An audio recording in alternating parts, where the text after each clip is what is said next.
Hello, everyone. This is Brother Benson Media, and I'm joined with Mzalendo. Mzalendo, how are you doing, sir? I'm doing great, brother Ben. Mm. Yeah, I'm doing Haba- fine, thank you. Habari ya siku mingi. Niko salama. Mhm. Tunaendelea tu kuangalia jinsi siasa zinaendelea hapa Kenya. Mm. Unajua siasa ya Kenya imeanza. Siasa ya Kenya imeanza kwa sababu tumebaki na masiku chache, alafu tunaenda kwa uchaguzi ya 2027 na ndio Eh, naona warakati yani wanasiasa wanakimbia kila mahali ili kuuza mm, sera zao na kuhakikisha kuwa wamepata kura zile zinatakikana, especially hii kura ya urais, ndio kuna moto kabisa.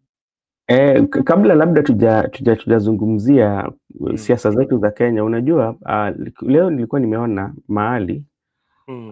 kwamba rais wa Tanzania um, ame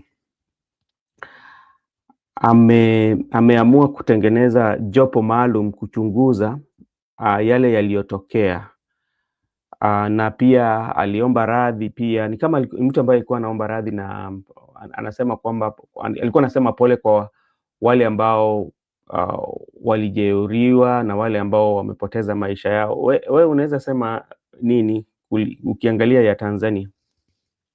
Um, eh, Kwanza kabisa naomba pole sana kwa wale Watanzania wale wameathiriwa na huyu rais, eh, hata siwezi kawa namwita rais, sidhani Mm, kama anatosha kuwa rais wa nchi yoyote. mm, Huyo mama amefanya kitendo cha kinyama kabisa kwa Wanatanzania wale tulikuwa najua ni watu wa amani na wastaarabu, but mm, tunawaambia pole kutoka huku Kenya, na tunatumaini ya kuwa Tanzania itapata ukombozi, lakini iwezi pata ukombozi kama Madam Suluhu ndio rais wa hiyo nchi. mm, Watanzania wanafaa waamke na wameanza safari yao ya ukombozi ya mm, kidemokrasia katika hiyo nchi. Na ukae ukijua chama cha CCM kimetawala miaka nenda miaka rudi kule Tanzania. mm, Huyo kiongozi ameenda uchaguzi bila upinzani wowote. Wapinzani wake wale wale wa nguvu aliwaweka ndani korokoroni ili aweze kupata ile idadi ilikuwa inatakikana, na hata international community wamesema hapa hakukuwa na uchaguzi.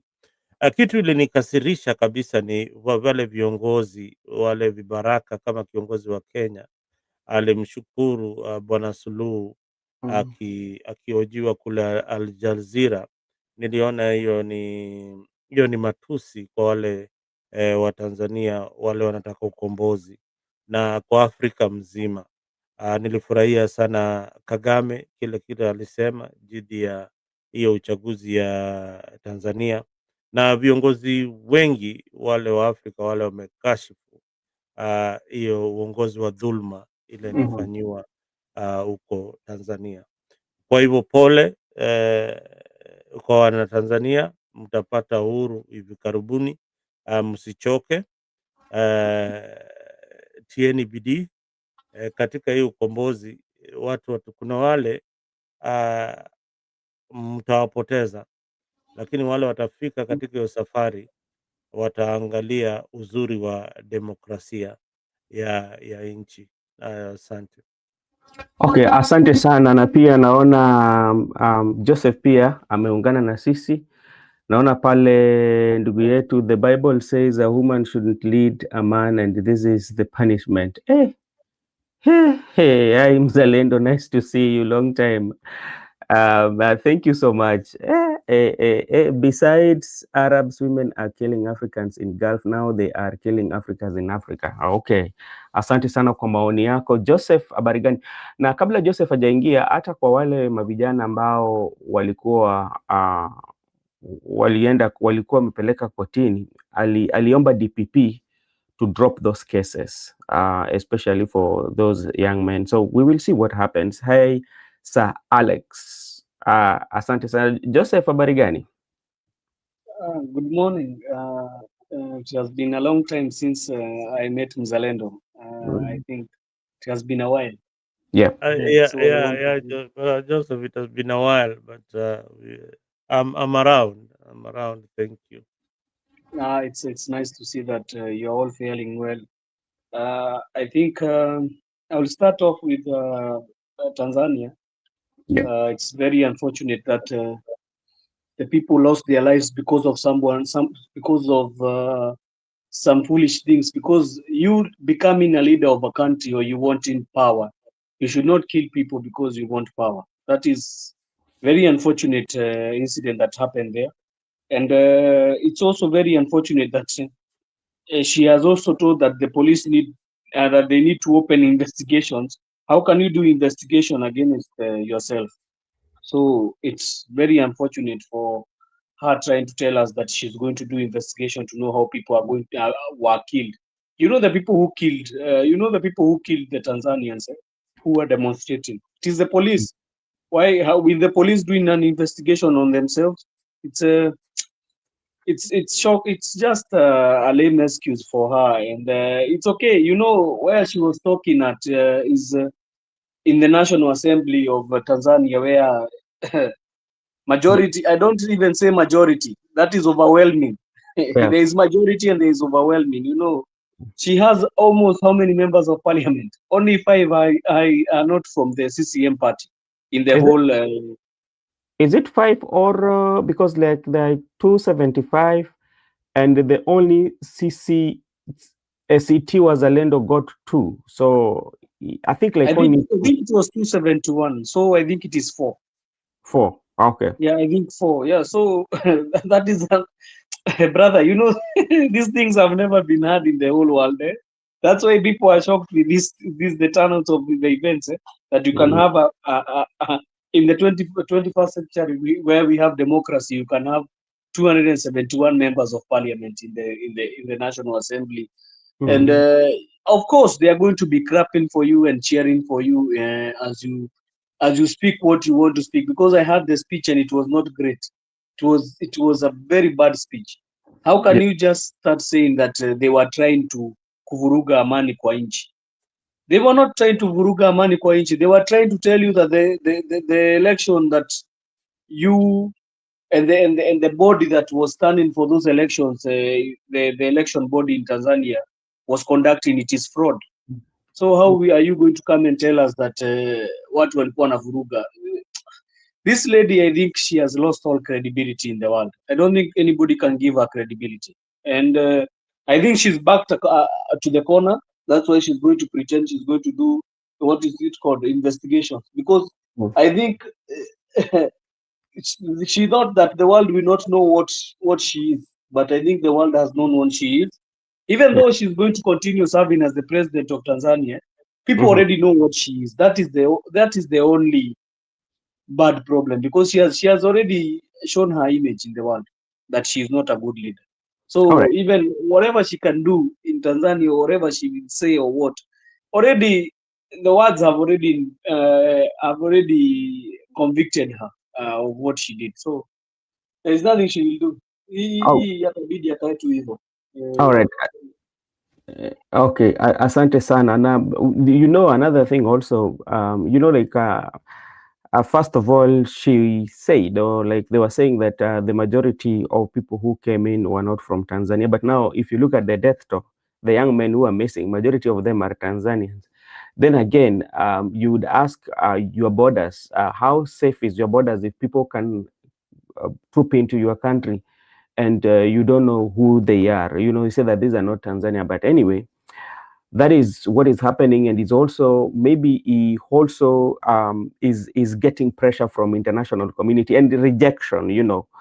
Nobody like is she's being rejected. So like she's trying to clean up and at least to remain relevant in the eyes of international community and even other countries in Africa. So that is that. Now let's come to Kenya, and just in brief, Joseph and Mzalendo, because this is usually a recap of what um, uh, has been happening during the week.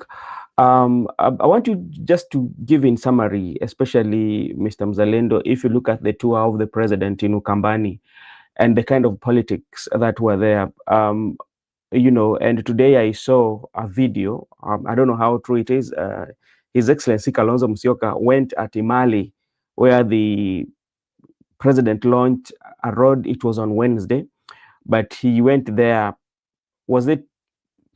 I think he went there Thursday or Friday night. The machinery that was supposed to be doing the roads were not there. So maybe, Mzalendo, what can you say about the tour of the president and the politics that carried the day during his development tour of Ukambani? All right. Thank you. Thank you once again, Brother Ben. And what I can say in what the president is doing, uh,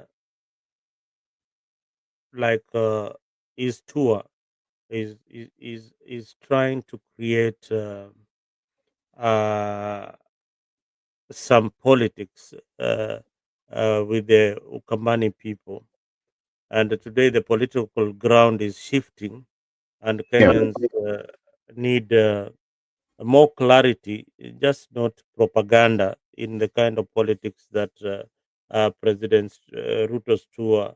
Was it just about development, or it was a calculated message to weaken Kalonzo Musyoka in his own turf? So this you look at this in a way that the president is seeing Kalonzo Musyoka as a potential threat, and it has also emerged that it is likely that Kalonzo Musyoka will be the opposition candidate to face William Samoei Ruto in 2027.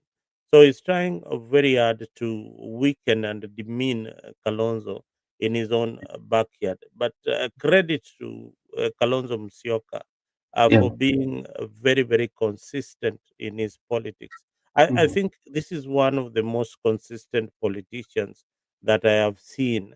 He's not very, very vocal, but right now, the the opposition has shifted to him.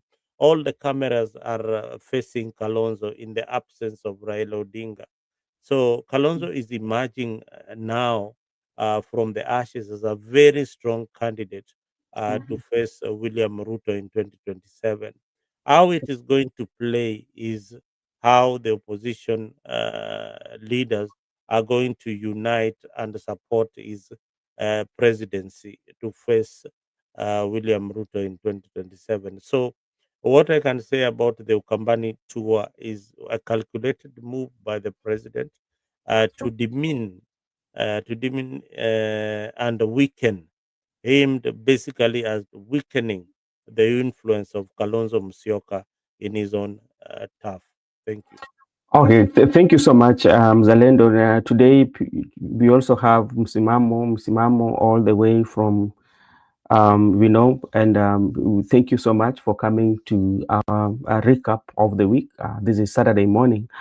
Maybe Joseph, in brief, if you look at the politics of Ukambani and the promises that president has made, and the money that and he's making these promises, yet the money is not going to come from the budget. Where is this money going to come from? And talking about the upinzani, especially, they do not hawana agenda. They don't know anything to do with roads. They don't know anything to do with water. They don't know anything to do with housing. And kazi yao ni Ruto must go 1 term and 2 term and Kasongo, then he says hiyo ni ujinga, sio ama si ujinga. What maybe in brief? Yes, thank you. I think Mzalendo has spoke in depth and talked over. I think the only candidate that right now is the only person that you can check and see if he stands is the same is only Kalonzo Musyoka, because he never swears his stance. When he says he's going to support you, he's truly going to support you to the last. And I think the president knows that that Kalonzo Musyoka is a force to reckon with, and he knows if Kalonzo Musyoka is going to be the united opposition candidate, it's going to give him headaches, because Kalonzo also has a base, Brother Benson, and he does not have a small base.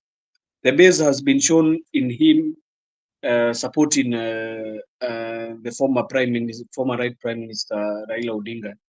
His base was shown that his people always back him to the last man, and he has been delivering it to Raila. So I think Ruto is also so much afraid because he's been cornered by all sides. If Kalonzo gets the vote from the Mount Kenya, as they are planning, it will be a very difficult race for Ruto. And Ruto does not want it to be a difficult race for him. He wants it to be an easy walkthrough. So he's going to try all these shenanigans of going to the Ukambani region and try to sway the likes of Akina Kalonzo.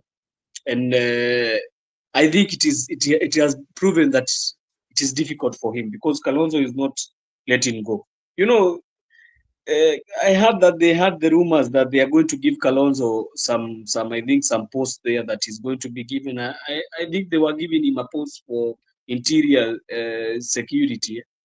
So I wonder, how can you take interior security and in the other side you are being told you are going to be the presidential candidate?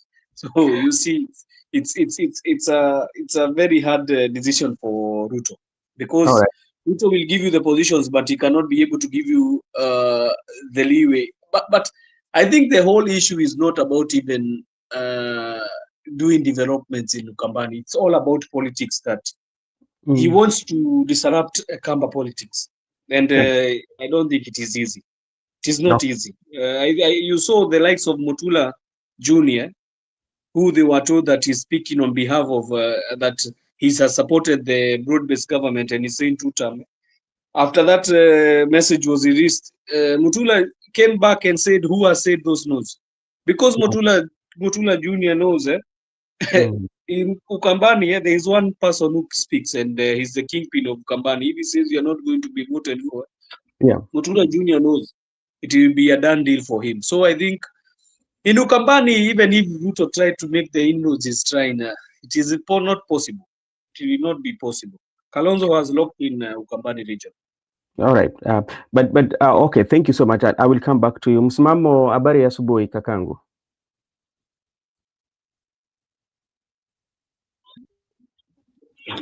Bwana, nzuri kabisa ndugu yangu, namshukuru Mungu tumeamka salama tukiwa huko upande wa Jiwani, huko upande wa South Coast huko. Okay, asante sana. Leo hii tuko na mahojiano, tunaangalia tu yale yaliyotokea katika wiki, na labda tu kwa ufupi tu unaweza kutupatia maoni yako kulingana na siasa na maendeleo yale rais alipeleka kule Ukambani. Asante sana. Litakuwa sijafanya jambo la mbolea kama sitamsalimia ndugu yangu hapa mzalendo, maana ni muda kweli kweli. Na hii safari tumeanza na yeye tukiwa mbali, kutoka mbali mpaka sasa hivi. Bwana huyu, hongera mkuu kwa kukuona, nimependezwa sana, na maana nikatimka mbio nikaona wacha nifanye yangu, lakini nimsalimie kaka yangu mkubwa hapa mzalendo. Lakini itakuwa pia msimamo bwana, wewe nimekuona nikasema wacha tu jamaa apatiwe. Nilikuwa nataswishi kidogo, ni yeye ama si yeye, ni yeye ama si yeye. Vile nimesikia sauti hata mimi nimesikia raha. Ni mimi kaka. Lakini wacha nimsalimie ndugu yangu Joseph hapa na wale wengine ambao wataweza wanatufuatilia upande ule wa pili comment section na kokote kule ambako wanatufuatilia. Unajua, kwa kweli swali lako ni zuri. Swali lako ni zuri, ni kweli kapeleka kule maendeleo, lakini bado nina wasiwasi mimi kwamba mbona alikimbilia kule na anakimbilia kule mara kwa mara, anakimbilia Ukambani. Sijakataa, yeye ana haki ya kufanya hivyo, yeye yuko kwenye mamlaka na ana haki kuweza kupeleka maendeleo kokote kule katika taifa hili, lakini hili linanipa wasiwasi tangia Kalonzo, mheshimiwa Kalonzo alipoenda haswa kule Opondo Farm na kwa Kango Kajaramogi. Sasa naona ile pressure aliona pale, aliona the only way mimi ni kukimbia Ukambani, at least kufanya 1 2 3 hivi, tuone kama naweza kupata uungwaji mkono wa kutosha kule upande ule wa pili, nikitumia tu lugha yangu iliyonyooka na maneno matamu. Lakini tukifikiria katika masuala mazima na budget, mimi nina swali hapa linalolipa kizungumkuti kidogo, kwa sababu na imani kwa kila miradi ambayo inatengenezwa katika ile taifa basi huwa imetengewa bajeti yake mapema. Sasa hii bajeti ambayo imeweza kutengewa, imeweza kuletwa hafla hivi katika hii miradi, na shangaa ipo katika bajeti ipi ya taifa? Unaona, ama hizi pesa zinazo ambazo zinaambiwa zitawekewa katika miradi, zitawekezwa katika hiyo miradi, basi zimetengwa wapi katika bajeti ipi? Kwa sababu kila mradi ambao unafaa ufanyike, basi wana imani kwamba ni pesa ambayo ishakaliwa kwenye bajeti, ishatengewa katika hiyo miradi husika, ama tu ni yale ambayo tumezoea kwamba hapa tutaweka hiki, hapa tutaweka hivi. Unanikwaza bwana, hata kama ni wafugaji mke wangu, ondoa bwana hiyo kelele bwana. Okay. Kwa hiyo kaka, mimi kiukweli mimi naona ni mchecheto huu, ni mfamaji hachi kutapata hapa, kwa sababu kazi, nafasi kaipata, nafasi hii kaimesa mwenyewe, kwa sababu unapochaguliwa kama kiongozi, basi huwa unafanya kazi yako ndio inayokudhihirisha kukuregesha kwa uongozi ama kukuondoa katika uongozi. Lakini hili swala la kwamba nguo mpya, yani nguo ya zamani iliyochakaa bado unang'ang'ana nayo kuibandika viraka, unang'ang'ana nayo kuibandika viraka ukidhania kwamba itarudi mpya, basi mimi naona kwamba ni uongo huu. Kwa hiyo huyu uacha amalize yake, lakini sidhani kama atateka aswa Ukambani, kwa sababu alio pale ndio mwenye kusema, na alio pale ndio macho ya wengi sasa hivi, haswa katika hili taifa, kwa sababu tukizingatia yale ambayo yametusibu kama taifa, usalama, gharama ya maisha, unaona. So hata hii miradi anayosema kwamba ashaitengeneza kutoka na manifesto yako, kwa mfano Hustler Fund, kwa mfano hiyo Nyota, kwa mfano SHA, yani kila miradi housing, but still hii miradi tukiangalia kweli kaifanya sawa, lakini sasa ina kizungumkuti, ina maswali mengi katika mwananchi, ndani ya mwananchi, unaona. So for real, kwa kweli siasa na maendeleo kaka yapo, lakini kwa kweli kwa hali hii hainipi matumaini. Ni kwamba tujipange kama Wakenya tu peke yake, na tuone ni njia gani sahihi ambayo tutaweza kuleta uongozi ambao utakuwa na tija, uongozi ambao utahakikisha kwamba unajali sheria, lakini vile na kuheshimu katiba ya nchi. Maana tukizingatia haya yote ambayo wanazungumza, sometimes tunakuta kwamba katiba iko kivyake, wengine hawaheshimu sheria, wengine wako above the law. So katika huo mkusanyiko wote ni kwamba bado kuna hiyo gap kwamba tunahitaji kuwa na kiongozi ambaye atakuwa na tija. So bado tuko na safari ndefu. Labda niachie pale kaka yangu Benson hapa. Okay, asante sana kaka yangu. Mimi bado ndakuomba utulie na sisi, usitoroke, kwa sababu tuna mengi ya kuzungumza. Na sasa jambo letu la pili ambapo sasa tunataka kuzungumza, kwa sababu tunaangazia zile habari ambazo zilichukua vichwa vya habari, ambapo pia watu walizungumzia sana. Sasa tunaenda kwa Bishop Charles Oginjo, ambapo alizungumza sana.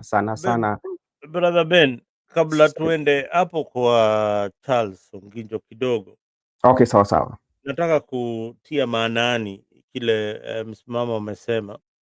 Naona amepata ukombozi kutoka kwa mahali alikuwa kitambo, na sasa tunaangalia nchi kama Wakenya, sio nchi kama wajamii, but tunaangalia nchi, nani anaweza unganisha nchi kabisa kwa njia ya haki.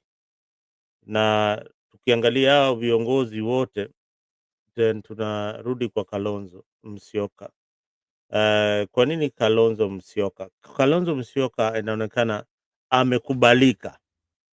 amekubalika na Wakenya wengi kwa sasa kuwa kiongozi wa upinzani, na anaanza kukubalika na jamii zote kuwania hii kiti ya 2027. Msimamo amesema kitu ingine hapa, ile watu wa leo yote nimekuwa nikifikiria hii mambo ya affordable housing.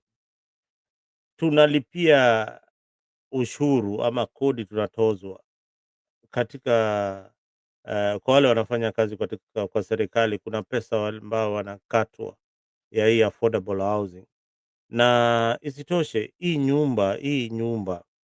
hizi nyumba hazitoshi kwa wale wote wanakatwa hii hela, na bado hauna uhakika kuwa utapata hii nyumba.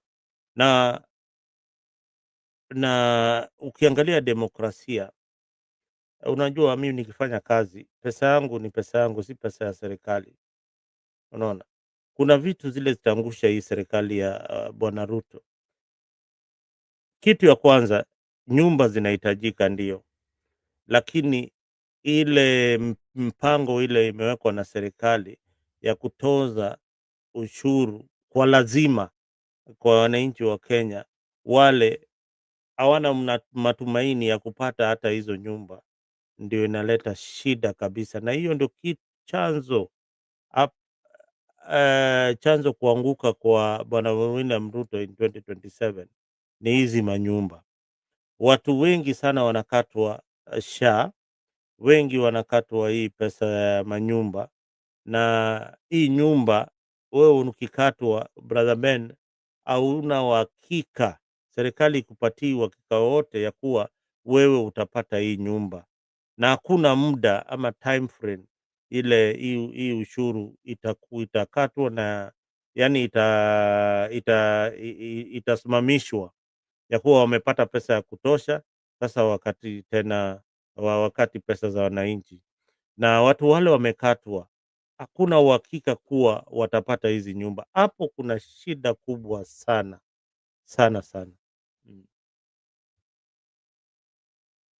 Kweli kuna maswali mengi ambapo inaulizwa sana sana ikikuja hapa kwa swala za tuseme kwamba hizi nyumba za bei nafuu. Na kuna wakati ambapo nilikuwa tu nazungumza na mtaalamu fulani kuhusu sheria kwanza, na pia hata kuhusu ununuzi, kwa sababu unajua, tuseme kwa mfano kuna ndugu zetu na madada zetu ambao hawako nchini, wako katika nchi za ughaibuni, na unapata kwamba labda wanaweza kuwa na ile nguvu ya pesa ya we call it the purchasing power. Yeah? Kumbuka yeye alipi ushuru, is not being taxed, but he has the purchasing power. There's a Kenyan who is being taxed, but he doesn't have purchasing power. But these houses are going at the market value, so which means he can buy them, or they can buy those houses. But you who is being deducted on this housing, and you don't have purchasing power, so which means you cannot sometimes get the houses. That is one. Now, when you come to accounting and balancing of the books, we know when you're balancing off your books, there's what we call credit and debit, where you debit so that you can balance your books. So when you're being deducted, especially the tax is being taken from your salary going towards the housing. And you have the purchasing power. You can still purchase that house at the market value. So when you're balancing off your books, it means you are paying it twice. Are you understanding what I'm saying? So let's say you've contributed 1.5. That is what you've been deducted. I'm not saying that is the correct value. As you've been paying the taxes and you've been taxed up to 1.5 and you get interested to buy a house at the market value, which means you're still going to buy it at that market value, whether you've contributed or not, because those are I don't know how they're doing it, but if they're going to say that, okay, you've contributed, now we're going to give you the house, that's okay. But if you're still going to buy that house at the market value, which means you will be paying double the price. So those are, if those kind of like issues can be ironed out, especially to Kenyan people to know, because like so many Kenyans are struggling to understand how it works. So they need to come out, especially from governments, and to explain to Kenyans how it works. Ben. For me, there is no need for us to be explained much because since hii kitu imeanza ilikuwa na tashwishi na majibu yetu hatujayapata. Sawa. So it seems now ni lazima tuangalie ni jinsi gani ambavyo tutaweza kujitoa kwa hapa, kwa sababu already atushaona huyu mtu ama huyu kiongozi anasimama wapi kwa Wakenya. Alright? Now tunaweza kaa hapa Ben na ndugu zangu hapa kwamba tunaamini kwamba ifikapo 2027 kwa kweli Wakenya watafanya the right thing, kuweza kwamba watamchagua kiongozi ambaye atakuwa ni bora na kuondokana na hii hali ya bora kiongozi. Lakini tukumbuke kwamba siku zote ukimsifu baba yako ana mbio, muangalia haswa huyu Masai ambaye shuka lake liko juu, anayemfukuza baba yako, ile speed anakuja nayo. Alright? Tunaelewa kwamba the only way ya kuweza kumchagua kiongozi ni through ballot. Alright?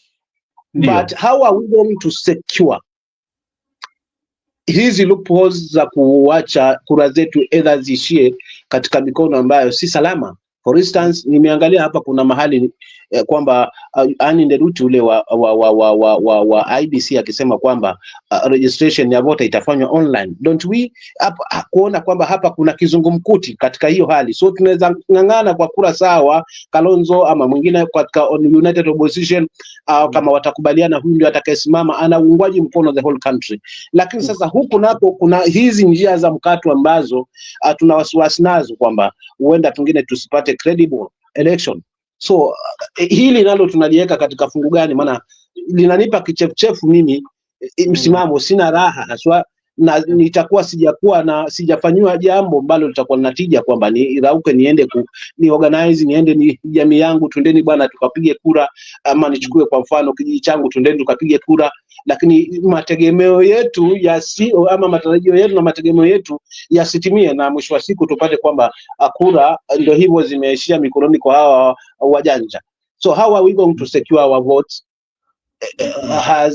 as a country, so as tuone kwamba tunapata nafasi nzuri ya elect kiongozi ambaye anatija, na hususan hili la kusajili wapiga kura through online. Sijui kama hili mnalionaje, japo nimekukatiza katika haya mazungumzo ambayo nilipo nayo, lakini nipate angalau kuondolewa hii taka ya masikio kuhusiana hiyo statement ya Nderuti kuhusiana na registration ya voters through online. Don't we see hatuoni kwamba hii ni loophole hii ya kuweza kutunyima ushindi wetu wa kishindo ifikapo 2027? Asante sana, kwa sababu pia nakubaliana na wewe, kwa sababu unaangalia pia Wakenya wengi hawako na nafasi sana sana kupata huduma kupitia njia ya mtandao. Tuseme kwamba umeenda pembe za dunia, pembe za nchi, leseme pembe za Kenya, kama umeenda huko sehemu za Samburu ambao labda unaweza pata kwamba ni asilimia kidogo sana ambao wako na nafasi ama wako na elimu ya kutumia mtandao. Na ni swali, ndio nasema kwamba bado tuko na swali mingi ambazo tunauliza kulingana na zote ambazo zinatokea, lakini kwa hayo tutaisimamisha na hapo, na wacha tuendelee na mazungumzo hapa ambao tulikuwa tumeweka. Thank you so much, everyone who is watching us. If you're watching us from everywhere or anywhere, we are streaming in 2 platforms, Afrique 24 and Brother Benson Media. So if you're not subscribed to any of the channels, you can do so, so that when we are having such conversation in the morning where we do meet the press, we call it meet the press because we are doing a recap of what happened, and we are picking up the news that made the headlines. And the second one is about the bishop, especially Bishop Ogingo from Maseno, who really talked about the broad-based government, talked about especially our friends and brothers from Luo Nyanza who are celebrating of only 2 members of 2 members of their originating from their community who have been given the post in government. And also he talked about the price tag, especially of the Luo community, especially, and he reminded them that even before broad-based government, there are quite a number of men or leaders from Luo Nyanza who are in government. He quoted Oloa Ringo, Ndolo, Oloa Ringo, Omamo Kaliech, and all those, he quoted them. And maybe to start with you, Zalendo, you can maybe give your thought on what the bishop said. Was it making any sense, or he was just doing it for fame? That is what everybody's asking. No, I think many of us have said this, but in different words. But the bishop, congratulations to the bishop, because he has the platform and he has the followers who can uh, easily follow him. When Bishop was given this platform, I agree that whatever statements that he made are correct and factual uh, in regard to why are we making even noise in a government that we never even formed in the first place. Why are we making noise as a community? And yet, this is your right. You know, uh, it is the right for Mbadi, if he qualifies, to be the CS for finance. It is not a favor by President William Ruto, but the Luo community who are now supporting the broad-based government feel that this is a kind of favor that is being done to the community. And I feel that is very wrong. There is no favor that is being done to the community by William Ruto appointing. William Ruto is simply doing what we elected him to do, to support each and every community, regardless of their political stand. And this is not a favor. So I echo the sentiments of Bishop Charles Onginjo for saying what many people are not able to say, and for ensuring that uh, we stay on the right track, knowing very well that this is not a favor, but a president doing his constitutional duty. So the Luo community should know that they are in government by right, but not by privilege. All right. We know So, that the appointing authority ni rais wa Kenya, but wako pale kwa sababu they qualify to be in that position. And for future presidents, and this is what I say, people like me advocate for good governance. We advocate for a president who will govern the country regardless of your political affiliation. Kama wewe unapenda chama cha ODM, unapenda UDA, unapenda Wiper, kama hukupigia serikali, kama wewe ni DCP au kupigia serikali kura na UDA Ruto akapata ushindi, then Ruto anafaa kuunda serikali kulingana na uwezo wa watu wale watafanya kazi, na kuangalia wala sio kuangalia wanatoka katika jamii gani. walinipigia kura ama hawakunipigia kura. Kwa hivyo Bishop aliongea kitu mzuri sana. Hao Wajaluo wanapiga kelele mingi sana kushinda hata wale wa Kikuyu, wale wako na cabinet position zaidi ya 6, 7. Wamenyamaza. Wakalenjin wale wako kwa serikali na ni yao wamenyamaza na wako pale katika zile position zao. Na mwisho Ben, mwisho Ben, tumeangalia viongozi kadhaa. Wacha niangazie Central, wale wamepatiwa position kama hizi, position kama hiyo Wandai ako nayo, position kama hiyo Mbadi ako nayo. Hizi position mkipatiwa, mimi kama mzalendo, hakuna mahali utaniona nikienda Mbadi akinipatia payslip yake, akinigawia mshahara yake, lakini tunataka uandike watu kazi. Kama jamii yako imekaa nje ya serikali vile mnasema kwa muda mrefu, then uko na wakati mzuri wa kuangalia kuna nafasi gani ziko kwa serikali, zile jamii yangu wale wana merit, na pia uangalie na ukuwe careful kabisa. Sasa zile unachagua inakuwa balanced kulingana na sheria za nchi. So sisi tunataka hao viongozi wafanye kazi kwa Wakenya, wala si kuangalia kufanya kazi katika kwa jamii ya Wajaluo. Yeye ukiambiwa, ukipatiwa kazi kama CS, fanya kazi kwa Wakenya wote bila kuangalia jamii yako. Okay, asante sana mzalendo, na kile ambacho labda naweza sema kwamba naweza kukuunga mkono ni kwamba unajua, hata kama mmepatiwa vyeo, hata kama watu wenyu wamepatiwa vyeo, lakini kama hakuna huduma ama tuseme kwamba hakuna mabadiliko, kwa sababu tutakubaliana na wewe ama unaweza kuwa utakubaliana na mimi, lakini tangu hawa maviongozi waingie katika serikali, labda sijui kama kuna maisha ya watu ambao wamebadilika. Ni kwamba hata ukiangalia mahospitali ama tuseme kama sio hospitali, hata mabarabara, ama tuseme kwamba hata kwa hizo empowerment ambao wanafanya kuna mabadiliko. Labda hata mtu ambaye anaishi karibu na Mbadi ama anaishi karibu na Wandai, ama ile mabadiliko naona ya kuwa wamevimba kama mimi na sura zinametameta. So ndio mabadiliko. So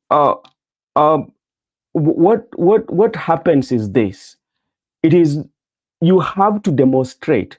And when economy is working, economy usually doesn't work partially. There is no day that now the economy is going to work for only the people from Nyanza just because 2 of your leaders have been in government or have been given a position in government. No, economy will work across the board. When it works for people from Central, it will work for people from Nyanza, it will work for people from Ukambani, it will work for people from Coast. So that's how economy works. It doesn't matter who is given the position. So that is something that also we have to look at. Mr. Joseph, maybe you can weigh in your thoughts as we jump into another, and Msimamo too will weigh his thought in the same.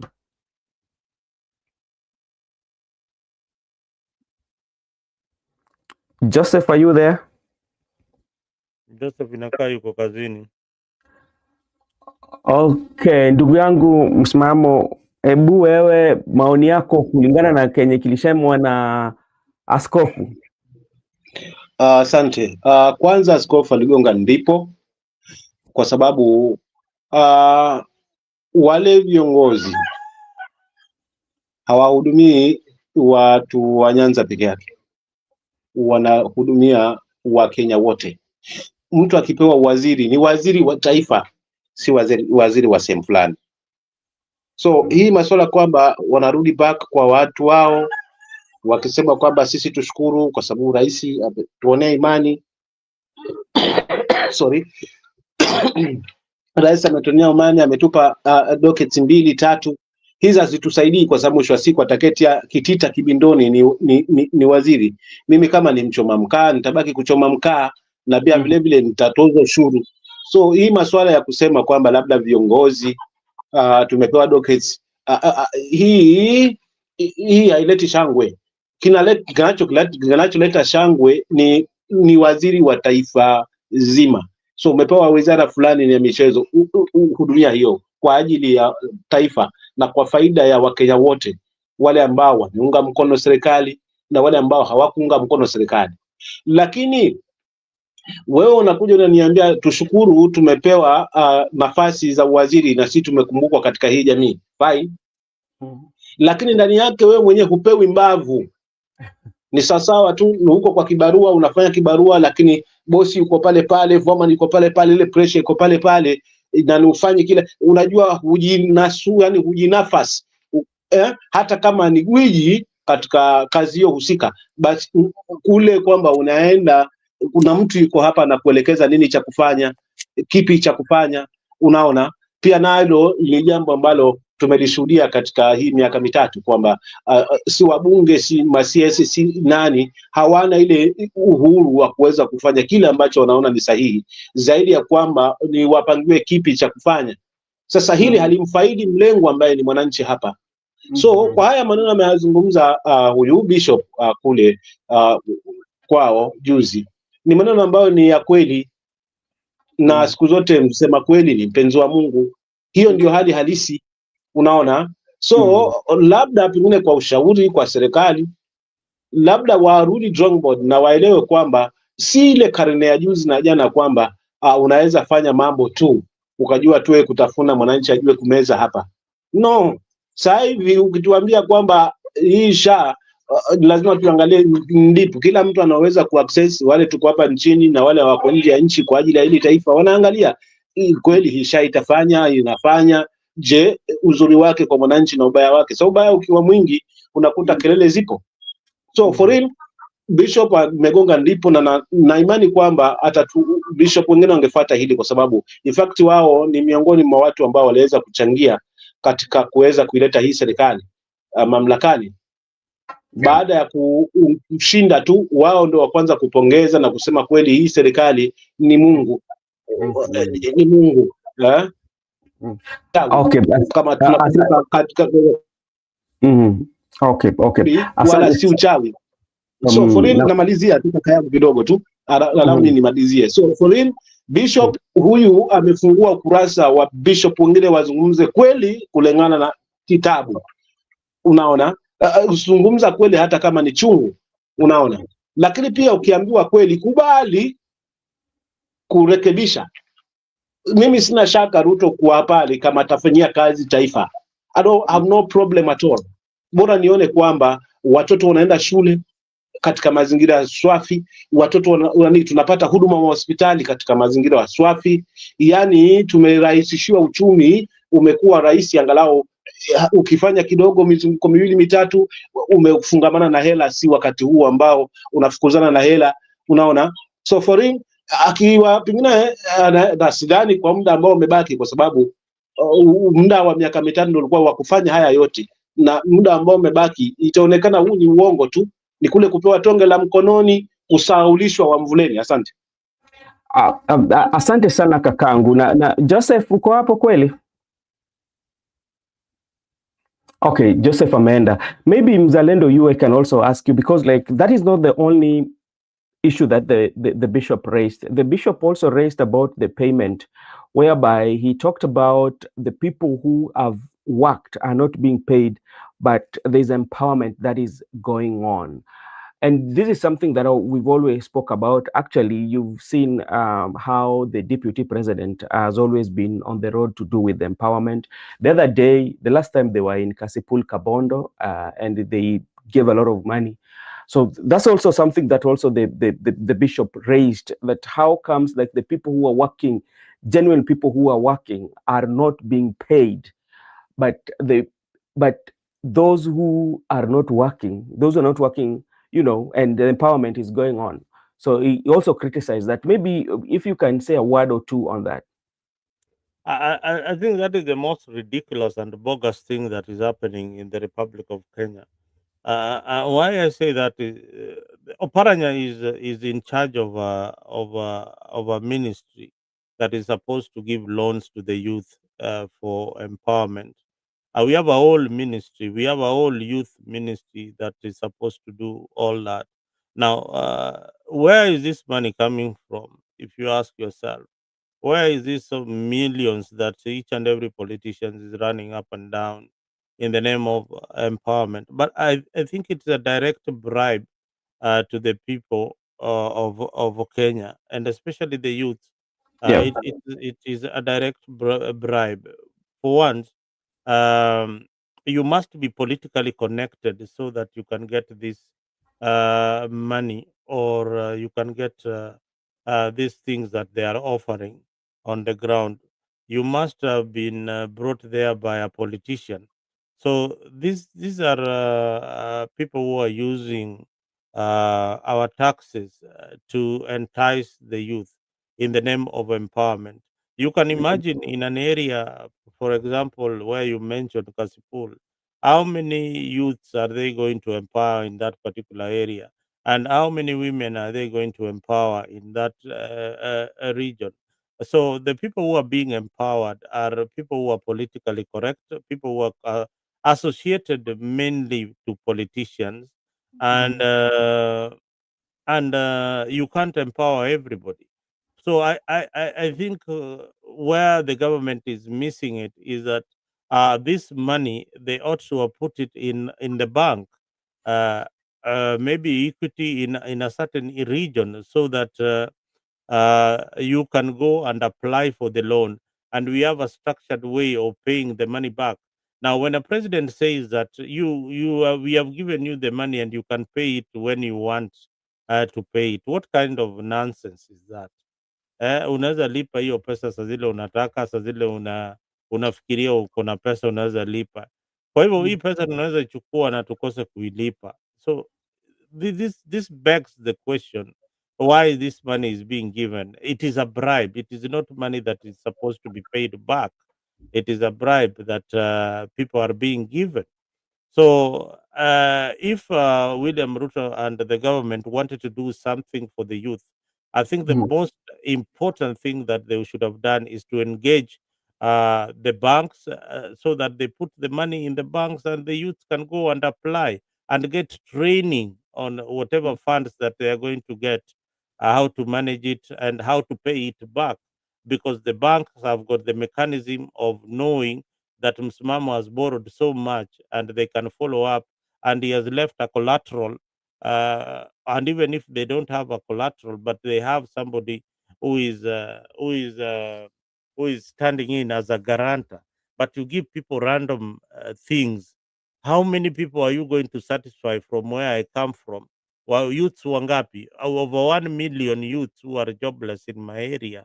1 million, and then unakuja na macherani 100. What are you telling me? And then unakuja na motorbike 20. Then you tell me that you have empowered the youths in that particular region. I mean, we are too mature for this kind of nonsense. Kenya should move forward to the best kind of leadership that we need in 2027. Thank you. Okay, thank you so much. Let me take this opportunity to thank Milife. Wao wanakula, sisi tunameza mate tu. Okay, sawa sawa. Joseph, ulikuwa umepotea kidogo, labda tu kwa ufupi tu, tumezungumzia mambo ya askofu, aliongea kuhusu mambo ya watu kupatiwa kazi, wengine wanasherekea. He talked about empowerment and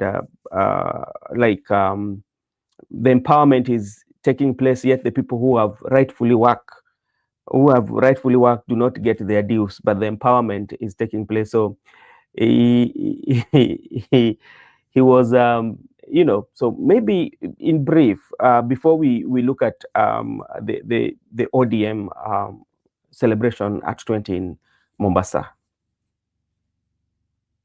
Yes, sorry, I had gone a bit.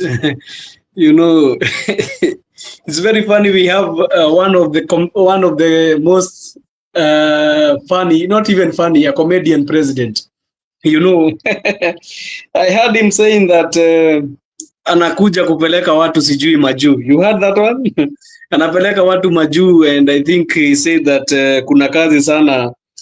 Alikuwa juzi sijui Qatar akatafutia watu kazi around 11,000 and then he said that hizo kampuni watu huko wataanza kuenda tu kulipwa madola huko majuu.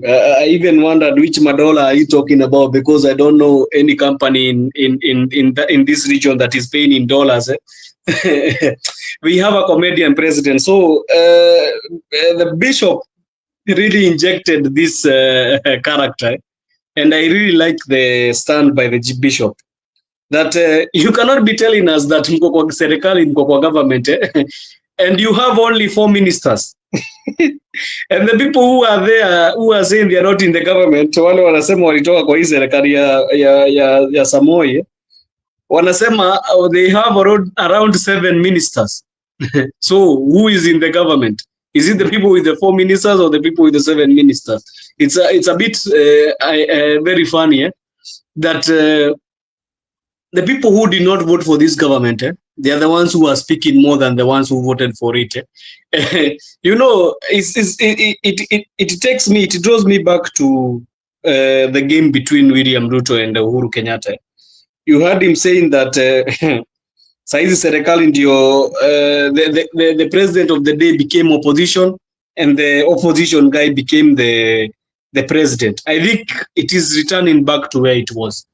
I think the same thing that he was saying to Uhuru Kenyatta is going back to him, because you can clearly see that the government, the people who supported this government to be in power, they have really truly dropped from it, and the people who did not support it, they are now in the government, and they are speaking, you know, see mtu wa kwa serikali, because me I don't believe when you say that you are in the government, it means that the people who are there are you.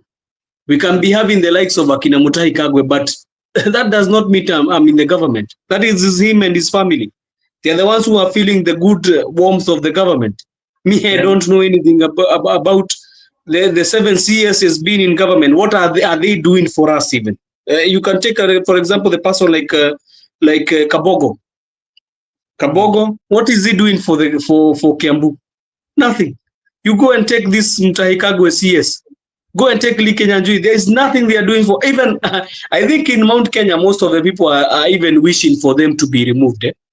Wengi wao wanaomba hata waondolewe kutoka hizi ma CSs when there is a reshuffle, because there is nothing. They are only shells of themselves. You know, in Mount Kenya, this guy is trying to make a headway for William Ruto. It will be very difficult. Awana nguvu. So the bishop was just telling people keenly and clearly, because he has also seen what William Ruto did to the Mount Kenya people. It will be done to the Lake people if they are not careful. William Ruto is not a person he's not a person you can trust, because you clearly see that the majority of the support that came from or the votes that came from the mountain region were for him. But after, you saw they fell out, and he's like he betrayed. Somehow, let's say, he betrayed them. So it's clearly said and done that William Ruto is not a person you can ink a deal with. He's a person who is going to just ataruka hiyo deal. And I think Lake region, if they are not careful, even if they put this government into power again, inaweza kuwa hao ndio watarushwa nje ya serikali, and the people who are outside the government, they are going to be inside the government again, because I'm telling you, this country where it has reached, the only thing that you can do as a president is work with people, with all kinds of people. But if you want to have your support in one region, you'll find it very rough. But the bishop told the leaders who are trying to say that they're in the broad-based government, what they had to listen. If Ruto is clearly supporting the ODM fraternity, he's supposed to give them more CSs. I hope him to give more CSs to them, because they are clearly the ones who are putting him to power. Because if it's not for them, William Ruto could not be a president now. In 2024, he could have been taken off if it is not for ODM. So I expect him to put more CSs and give more CSs to them. Let me ask you, because here we are looking at positions versus service delivery. If to say, fair enough, to say that you've been given more CSS, or each and every community is given CSS that they want for them to be in government, yet we don't actually feel the service delivery. So what is the importance, or ni nini sasa inakuwa watu wakikuwa huko lakini hatupati huduma? Yeah, I want to answer you very easy. The issue is the moment that William Ruto came and said that he's not going to use, the constitution had envisaged of a place where we are going to start using technocrats in these positions. But he came and said that we don't need technocrats in this position. We can get even members of parliament who are going to work there. The moment he started that one, it meant that there is not going to be any person who is going to be brought to work who has idea of what is happening in that ministry. For example, I can give you an example. You see the likes of Duale. Duale, where has he worked as a health CS? In which caliber have we seen Duale working as a health CS? There is nowhere. You go to the Ministry of ICT. Where has Kabogo worked as a this one is also very funny. Where has Kabogo worked in places of technology and information? Where? Maybe he just had a degree in it's called communication for TV. You go to the agriculture CS. Go to the land CS. The land CS is another woman there, a very old woman, who's been told that she's the one who's supposed to run. Yeah, she's an advocate. Advocate. But brother, to be an advocate does not mean that you know about lands, brother. It knows you know the laws of the land, of the laws that are made for the Lands Act, but it does not mean you know about lands. So the moment we started all these shenanigans, and we brought in people who don't know even the workings of the government, you can look even the education CS. Just look at them. That is where we lost all the credibility in those guys. So even if you start saying that they are going to bring people we are supposed to have CSS who know the work they are doing, we can never have them, because these positions were given because of the support you give to the president. It's not that you are given the merit because you are able to do the work sufficiently. And that's why I'm saying it's easy. Ruto should give the ODM, because they're the ones who are backing him now, the more CSS. He's supposed even to kufuta CSS were Jubilee and I think the likes of the sort. There's nothing they're helping him with. They're supposed to be kicked off. They're not giving him political capital.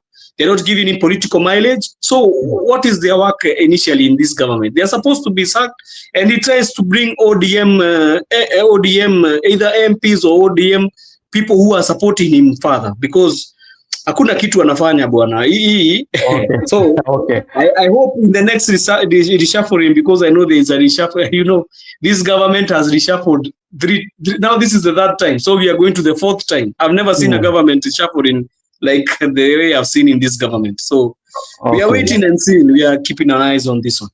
All right. Thank you so much, everyone. For those who are watching us, this is Brother Benson Media, and we are streaming on 2 platforms. We are streaming on Afrique 24 and also Brother Benson Media. So if you are watching us in those 2 platforms and you've not subscribed in those 2, you can subscribe, so that when we go onto the internet, the YouTube will inform you or will give you notification, so that when we are having conversation like this, then you will be part of that conversation.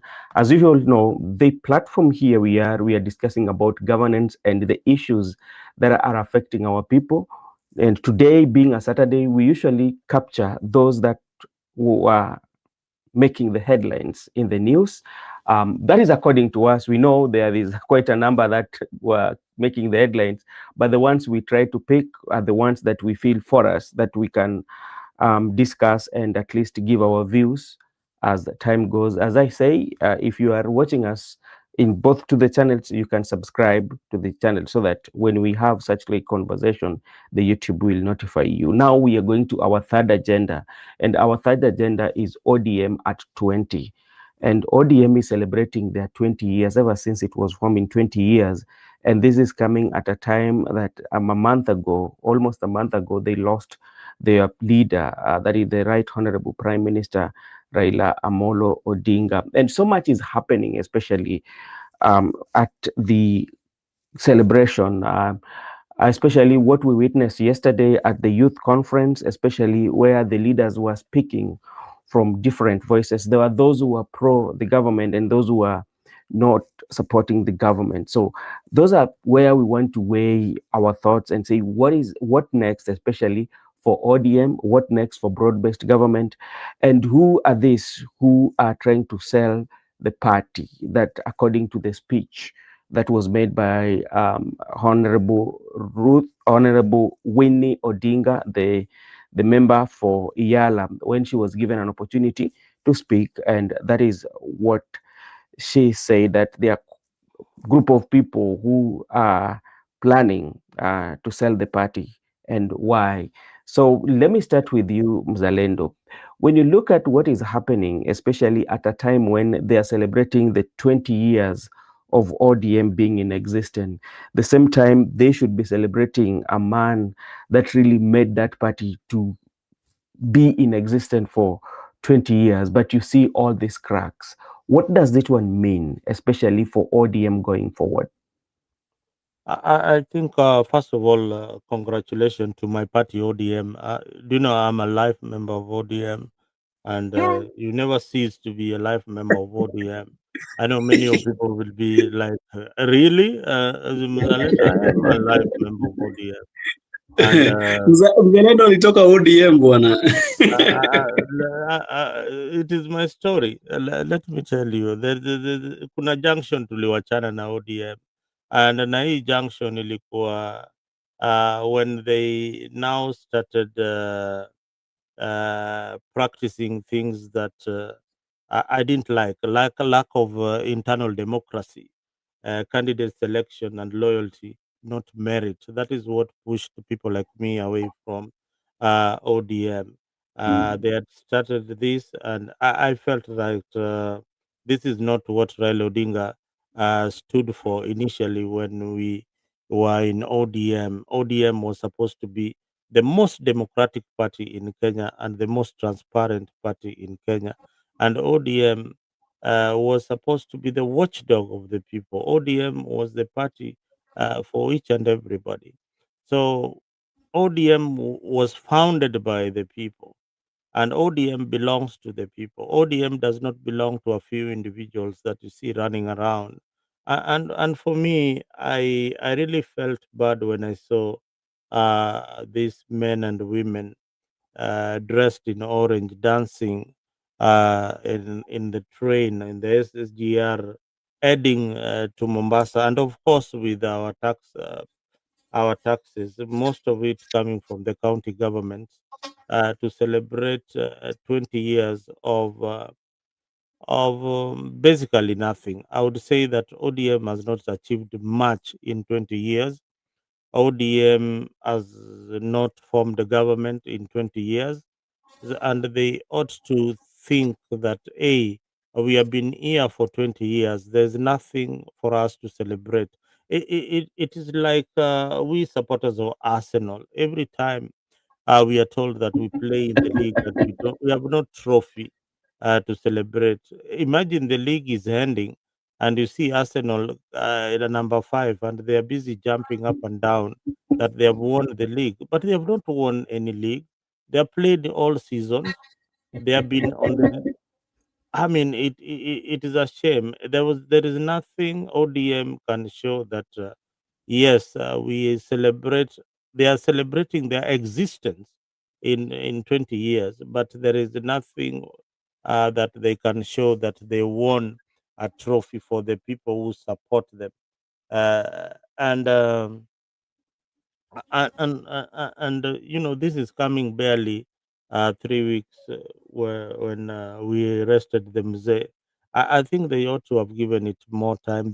Should have postponed the celebration and focused on the strategies of ODM moving forward, because one thing our viewers up there know very well, that Raila was ODM and ODM was Raila Odinga.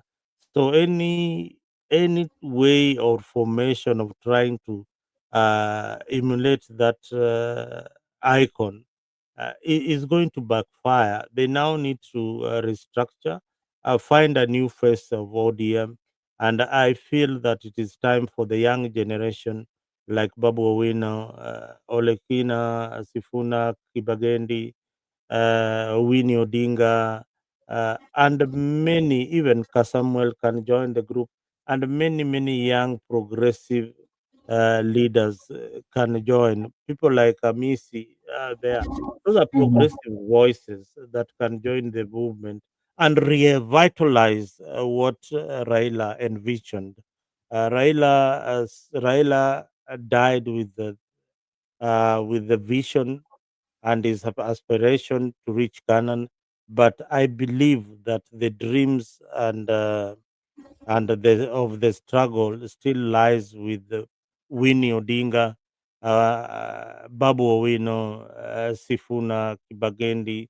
Those are the people who I feel that can rise up to the occasion and mobilize the young people to join the party. But by and large, it is time for a leadership change in this wonderful party called ODM. All right, thank you so much. I saw Joseph was surprised to get to know today that you are a live member of ODM, and maybe he will ask you some questions about ODM. Oh, But yeah, I'll be ready yeah, to answer. yeah, Mzalendo, you say that they were supposed to at least push the celebration a little bit further. But I think it came at the right time, especially that could have given them time to what we call soul searching about the party. Since Do you know, Ben? yeah, Listen, these celebrations are going to happen in the 47 counties. yeah. I don't know whether you know that. I thought like Mombasa was just that the mother of all of them. Maybe I don't know, but I think they initially it started in it was in Kakamega. I saw it somewhere. They have been moving around like that, and Yeah, I there think was the Mombasa. I think when they were moving, Mombasa was supposed to be the the mother of climax, all of the the climax. climax. So, yeah. Oh, so that is okay. So if Mombasa is Mm, the last, mm, I still feel that it was not the right time. I still feel that it was not the right time. I still feel that they are getting into. That's why you see they're having different views because one, there are people pulling towards the broad-based government, just like Winnie had said that there are some people in this particular party who at night they are they're trying to sell my father's party, and then daytime they are with us. This is a direct attack to those who have been in the broad-based government. There is nobody there. There's nowhere. She didn't mention names, but we know those who have been pushing very hard for people to get into the broad-based government. And just to recap, or just to remind you that and these things probably you don't know yeah. that in the negotiations, people like John Badi and the CSS who went into the broad-based government, Raila was very adamant on them joining. But while he was away in Dubai, these guys negotiated with William Ruto to join government, and the condition was, are you going to drag the Mzee to come? Yes, we must tell him now to join the government, and that is how they joined the broad-based government. And Baba been alive today, I can tell you, if he had decided to move out, if he had decided to support Kalonzo for the presidency, which I believe he would have done so, uh, these characters that are in government would not join Raila Odinga in supporting Kalonzo Musyoka. Okay, thank you so much. And before I invite in Joseph, there's also something that I usually observe, especially when you look at the majority of those who have big names in ODM. These are creation of Baba. These people, Baba created them. None of them, if you look at their political history, there's nothing, majority of them, that you can attach to their political journey, that something that they stood for. Look at majority, apart from few, like somebody like Orengo, you can trace his political activism history to Nairobi University of campus. People like Nyang' Nyong'o, you can track their record. But the majority of some leaders, that they are who they are, not because there's something that they stood for, but because they were created. They grew in the umbrella of the Right Honorable Prime Minister Raila Amolo Odinga. So that's why, like, when Baba is not around, they are very shaky. They do not have that strong foundation that can sell themselves like something that is selling them.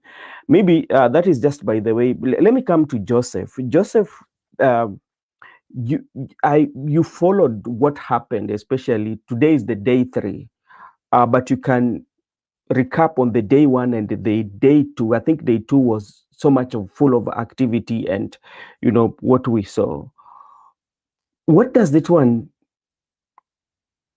have, especially when you look at the broad-based government and ODM as a party, because it has to have an impact, especially what the speeches that were made by Edwin Sifuna, Ostotsi, Winnie Odinga, and Simbarati too.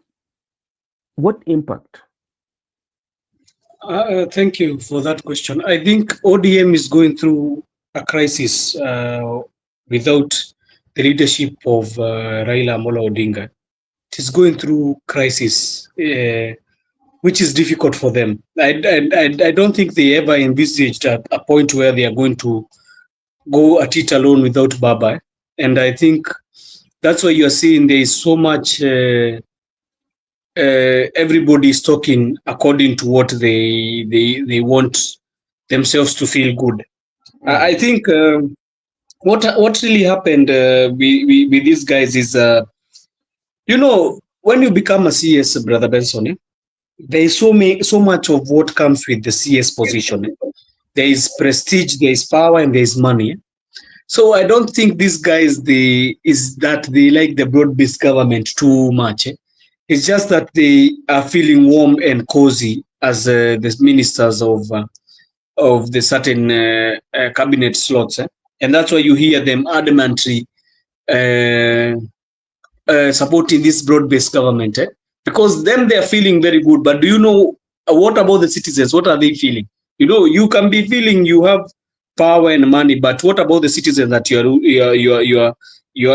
trying to tell these things?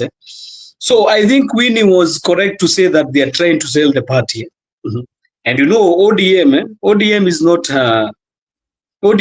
a party that you can just go and take it to for sale and market it for sale. It will be a very difficult affair.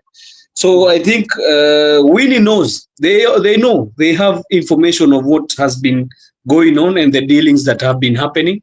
If you hear her talking like that but not mentioning the names, I think even the people. I don't know. Did you see the CSS? Were they involved in Mombasa, or they cannot go because Joe was around? Only Joho was there. I think the other guys who were supposed to be there, they were not there, because even though they are CSs, they were one-time members of ODM. No? They were supposed to be there present. So I think they know what they are doing. But the problem is, does power really lie with the CSs, or does power really lie in Okango, Kajaramogi? Where does power really lie? You can clearly tell that these guys, they don't have power. So what is remaining for them is they try to disrupt everything. They know people, and right now people are confused because they don't know the way forward. But I think also the by-elections that are going to come, after the by-elections, I think ODM is going to be settled now, because you know they are fighting two things. They are fighting the loss of Baba. No, 3. They are fighting the loss of Baba. They are fighting the celebrations of ODM marked at 20. And they are also fighting the by-elections which are coming through, which are only, I think, 1 week left. We go for the by-elections. So after by-elections, I think is when ODM will sit down and restructure its whole idea and see how they are going to go forward. But I know, as we have been talking, brother, power lies in that Okango Jaramogi, where Raila lies. That is where power is. Power is not with these guys. These guys will talk, bro. They will talk. Who are the Akinabadis? You know, those guys, they were, you know, there's something you've said that has got me interested. Those guys, all of them, there's nobody who was not brought to the political limelight without Raila Odinga. I never knew Buddy. At the moment Buddy entered into politics, and Baba was supporting him when he brought him as a chairman of ODM. That's where you could see the fairy Buddy.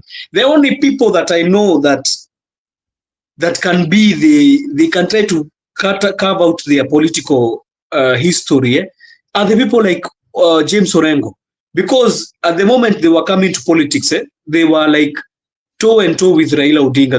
The only thing that happened is that Raila got the kingship of the Luo nation, and then Orengo just started supporting. You know, they were fighting for the kingship in Luo land. But the only people that I can trust that they were not a venture of Raila Odinga, we can say people like Orengo. Those ones were clearly people who are in that given pace. But the other ones, there is nobody who will tell you they have not been carved out from Raila Odinga. Even the Babu Owino and the Sifuna, all of them, those guys, all of them, they were carved out from the leadership of Raila Amolo Odinga, which was very good, because he gave those guys a platform. We gave even the likes of Akina Babu Namwamba a platform to be able to air out his views. So let them talk. You know, these guys, they want to confuse the Luo nation. That is the thing that is there, because they know. I told you I told you were telling me about what do we call them? I'm forgetting them. The trustees. The trustees. You know, there is 2 things that are here. There is ODM, and there is the Luo nation. These are 2 different things. One is a party, one is a region. So you can be saying you're controlling ODM, but you're not controlling the region. You can be controlling ODM, but right now you can control ODM. You have the power. You have the power to say, because maybe you are a chairperson in that party. Maybe you are a deputy chairperson in that party. Maybe you are a secretary general. You can talk with full power because you have been given that mandate now. But does the region really truly give you the respect that you deserve? Or does the region really hear to the words that you're saying? But as we check at the region and the way we are seeing things happening, brother, Mzalendo has just told you here, people have been going to Okango Jaramogi for how long? So many. 1 month. 1 month full, and it's still going on. So is power line off with the Buddy? Is power line on with Wandai? Is it with Wanga? They could be going to Wanga's home. Hawangekuwa naenda to a graveyard. They could be going to Wanga's home, Sifuna's home. That one could have mean they have the power. But as long as the power resides there, and I'm telling you, the ODM fraternity and the ODM leaders, not even ODM, the Luo region, will see where the power rises on, because they know. Leave the people talking with the party. Even they are not ODM members, by the way. Sifuna told them they are not ODM members. The likes of the broad-based CSS, they are not ODM members. They already relinquished their ODM membership when they became CSS. So they are not ODM members. So that is my answer to that. But as ODM is celebrating 20th, that is a very remarkable thing. I've never seen the only party that in Kenya had ruled for that long is only Kanwe. And it died, it became a shell for itself. But ODM has been a party which has withstood the test of time. I think also it has been helped by being in the opposition. You know, opposition Yeah. helps you to shape up like a party. But they Mm. have been there, brother. They have been there for 20 years. You cannot wash that away. And they have been having members of parliament. Even right now, they have around 80 members of parliament. You cannot wash away a party like that. I think after the broken shell, which is UDA, I think ODM is the only party standing because UDA is already a broken shell of itself. So Okay. the only party remaining standing is only ODM. And All right. I hope to see more. But what Muzalendo was saying, they did it in a hurry, and it was supposed to be given time. Even I think they could have done this one after the by-elections and after December. They could have done this one maybe January coming, because also we are still people are still mourning the death of the Right Honorable Raila Odinga. So I think they could have given it a chance till January. Then they say that at 20, but to Rirukisha it because of the events that were And then, happening. Because now it okay. is at 20, but next week we are going for by-elections. Okay, let's hopefully wait on how by-election will be. But there's something that I want you and Mzalendo to talk about and have a conversation about, because like I'm very particular about Winnie, because remember, this is the first time that Winnie was coming out, especially to speak in a public after the death and the after burying of the father. And that is one. Secondly, this is the first time that somebody speaking from Raila's family. Remember, Ruth Odinga has been speaking, Oburu has been speaking, but these are Odingas.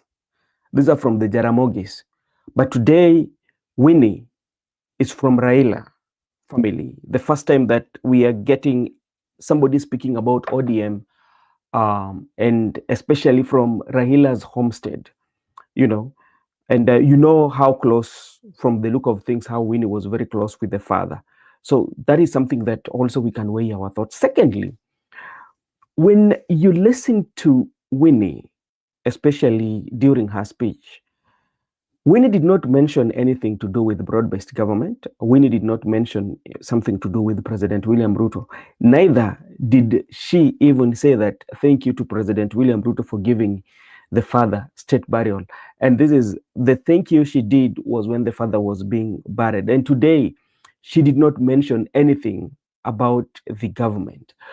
So maybe to start with you, Mzalendo, what role or what message, especially Winnie was sending? First, being somebody from Raila's family.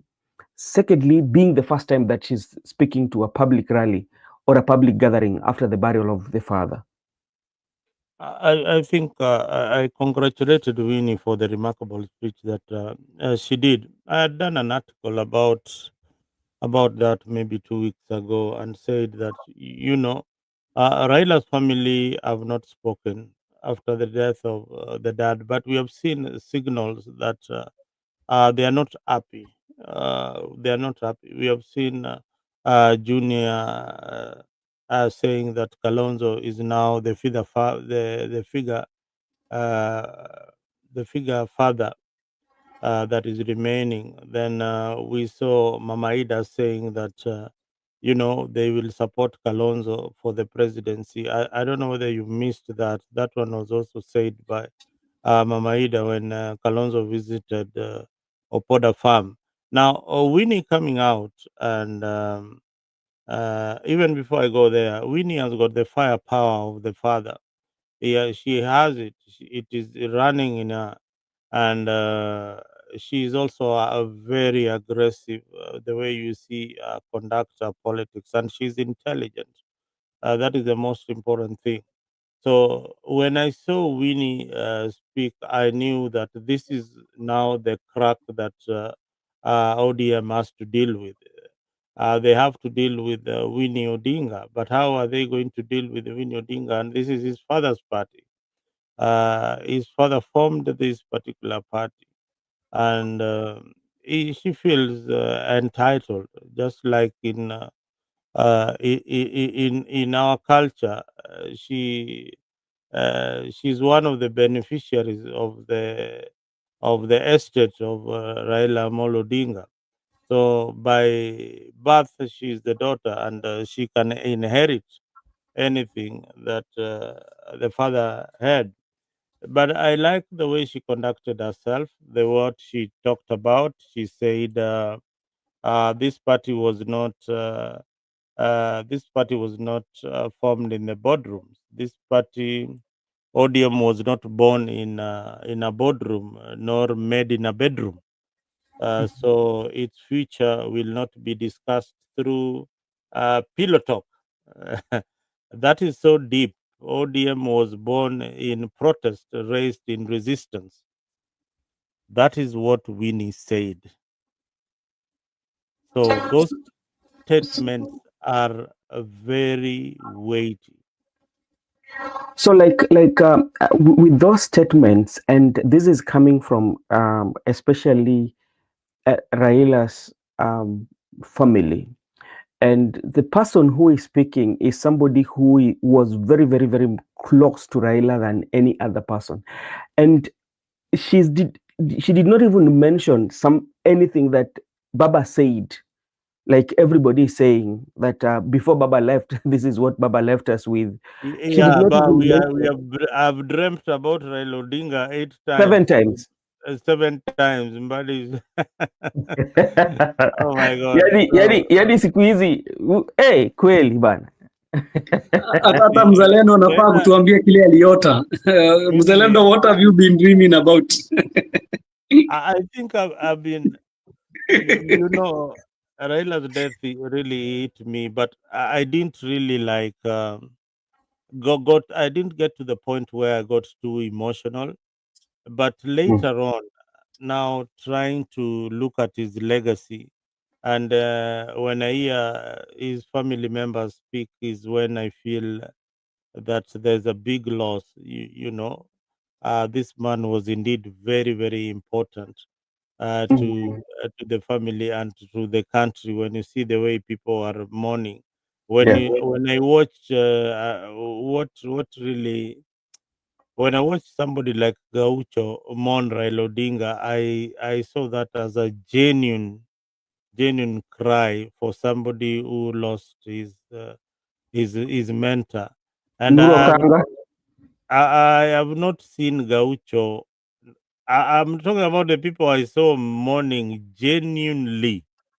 Mm.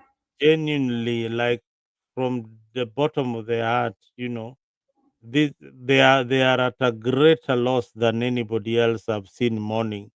I saw it in Gaucho. Gaucho really mourned Raila Odinga, and I felt the pain. I felt like, he can go to war for these people who are celebrating Raila's death, or people who are now jumping up and down in the name of Raila Odinga. Yet when he was alive, they never fought for him as hard as many of us did, and they kicked many of us who really loved Raila genuinely. People who loved Raila genuinely, you will know them. You will know them. People who loved Raila because of the positions that they were getting from them. You will also see them. They're the people who are running up and down. They're the people who are wailing louder than anybody else. They are not grieving for this Mzee. They are looking for the next host, who is probably William Ruto. They're looking for the next host who is going to host them, because the host that was hosting them is now dead. So they have to look for a new host. So that is what is happening in ODM. So yeah, Ben. Hmm. And you've said something that to me I see the sense that those who are rushing to even to say that okay, President William Ruto should run with But Ben, ODM. look at it this way. Yeah, Raila dies today. yeah. In the afternoon, Oburu is anointed the party leader. The, But the, that one was to me. If I look at it, the especially for Oburu, it Give made some me sense. give me the logic. The body is still in India. Give me the logic. What was So what was the hurry? this is the logic. One, when you look at the political parties that we have, The political parties that we have, they are personification. They have persons behind them. So when you look at ODM, Raila was the face of ODM. No, there's no logic. I don't No, know.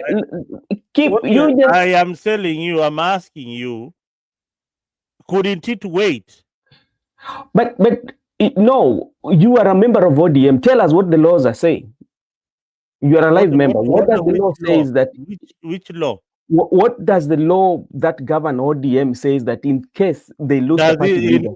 in case, if there was a law, which I've not read, if there's a law in ODM, then the person who is supposed to inherit the leadership position are the deputies.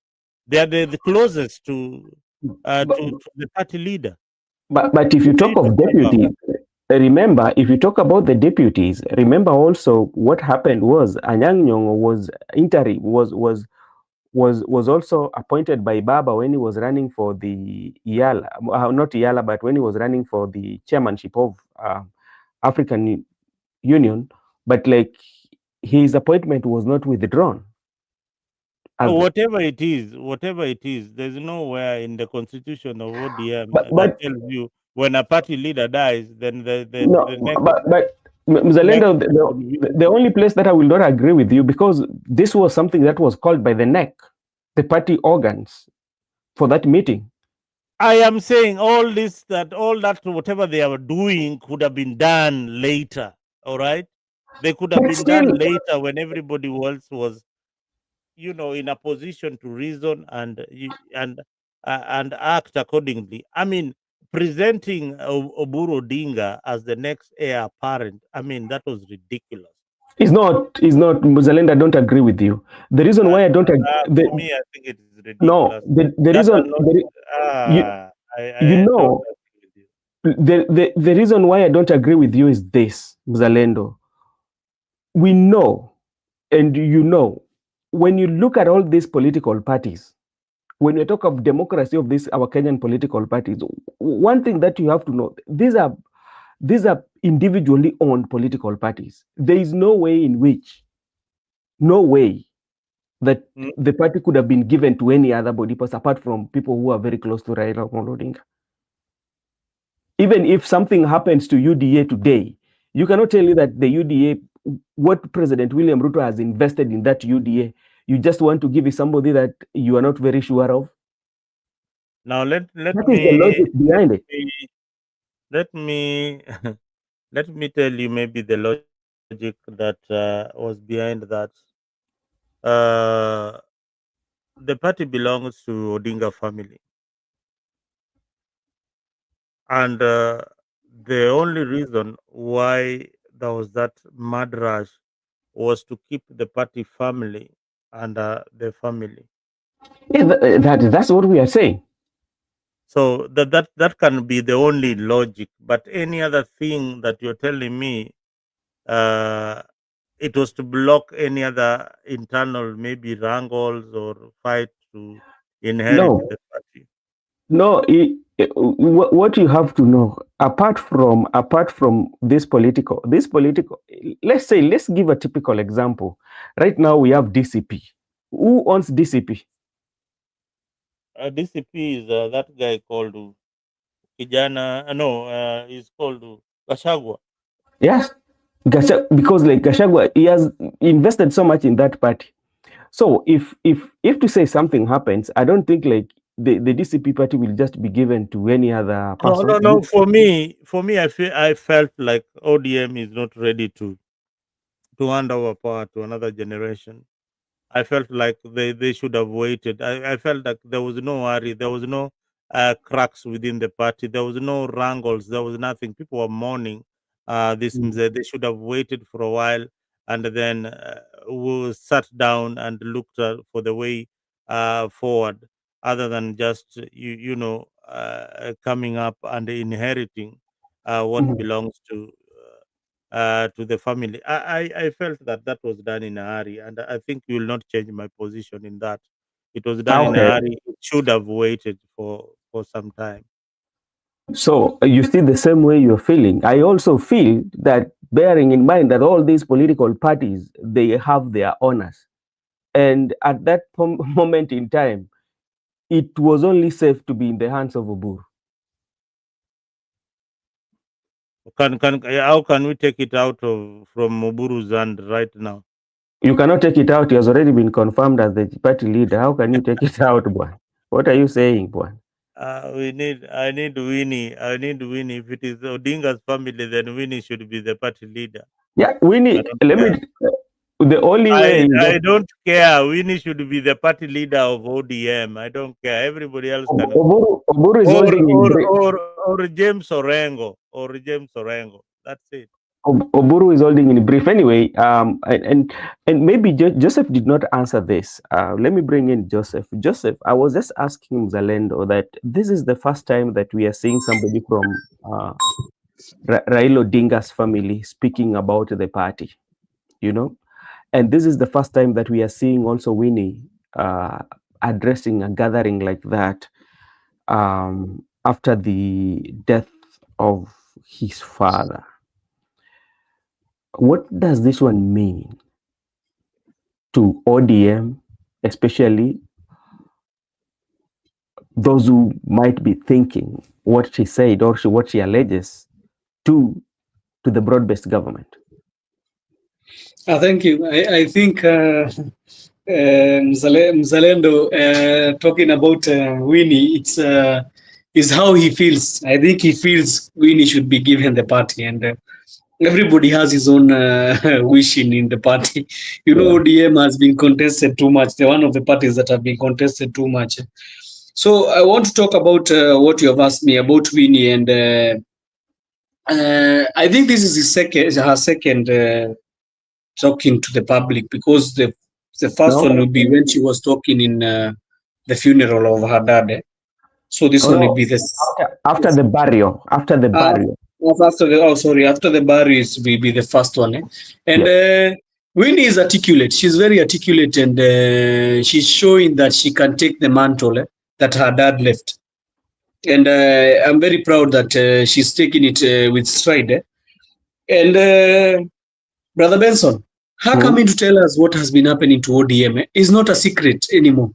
We know what has been happening. You know what has been happening to ODM. You know that there's people who want to sell the party. It's evident. It's not now a fallacy or a hidden agenda. That there's people who are selling the party, and they want the party to be swallowed up.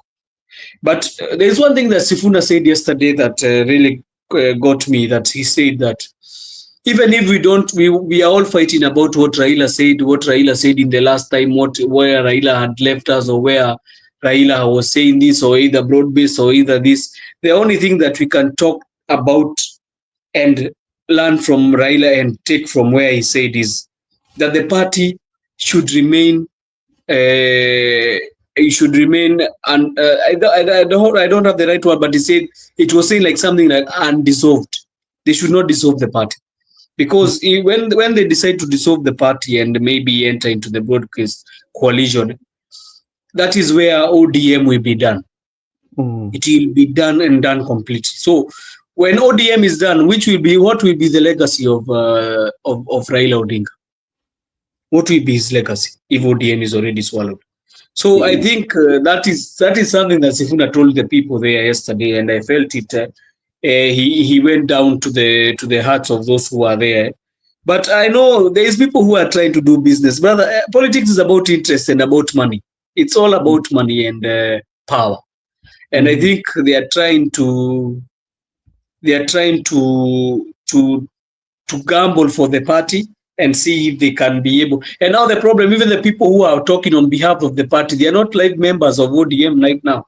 They have become CSs. They are not live members. So how can they detect how the party will be run? The party is run by the people who are in the party, and they are members of the party. You already forfeited your party membership when you became a CS. So the only thing you can do is just give your opinion or give your guidance. But the party is going to remain with the people who are membership in there.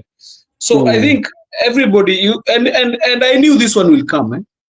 Brother Benson, hauwezi kuwa umeandikwa kazi na mtu alafu uanze kusema hapana, huyo mtu hapana, si mzuri, huyo mtu hapana, anatulipa vibaya, huyo mtu hata tutai kusikia. The next thing you find is a letter of dismissal. Yeah. Unapata umefutwa kazi asubuhi. So how do you expect that Ibadi and Wandai and Oparanya and Joho are going to react?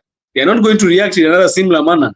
They are going to react in let's support broad-based India to relate to. Now the problem is, I don't know what is Wanga getting from this. I think the only thing that she's getting is being told that she's going to be the deputy of a person. I think it's very dangerous. Let me tell you. Yeah. Especially when it comes to deputy, if I'm to advise any other political party who wants to get into coalition, the worst position in the Kenya history right now is the deputy president. That is the worst position that nobody should not go for. That's what I was telling you. That's what I wanted to come to that point to tell you that she thinks that being a deputy is just a walk in the park, brother. It needs control. It needs control of what you are doing. I think the only issue that Gachagua did not do, the only thing Gachagua did not do was only one. Mm-hmm. He never used his brain when he was going to UDA. He never used it. Because if he could have used his brain, he could have not gone to UDA in whole heart. They could have tried to form their own party. I'm telling you 100%, if Gachagua had his own party, he could have still been the deputy till now. Yeah, but he could have not been removed as a deputy. That's something that he regrets until today. Yeah, and he was told by people, even he was told by Uhuru Kenyatta, don't try this, don't try what you are doing. He did not listen. So if Wanga is trying to pretend that she's going to go with broad-based coalition, is it called broad-based coalition? So it will be very difficult, because what I know Ruto wants, Brother Benson, Ruto wants one thing. He just wants one thing. And that one thing is he wants one party, a one-party system where ODM and UDA and all this Musalia party will be together. They will be together, and they are going to have, already Musalia party is already swallowed. ANC was swallowed. No, so ANC, now he wants. ANC is not there. Yeah, it was swallowed. So he wants to swallow Ford Kenya. After swallowing Ford Kenya, he's going to swallow ODM. No, he wants to swallow ODM as a whole. I tell you, Wetangula cannot allow. Wetangula knows the system. Wetangula knows the political games. No, he'll accept. What will he do, Brother Benson? If he does not accept, he will not get that position. Wetangula, how many votes did he bring for Ruto in 2027? Over 200, but that one assisted him to come to power. Don't joke with Wetangula. Let me tell you, brother, that one over 200 was between him and Mudavadi. They are the ones who brought over the 200 votes. No. Already won. No.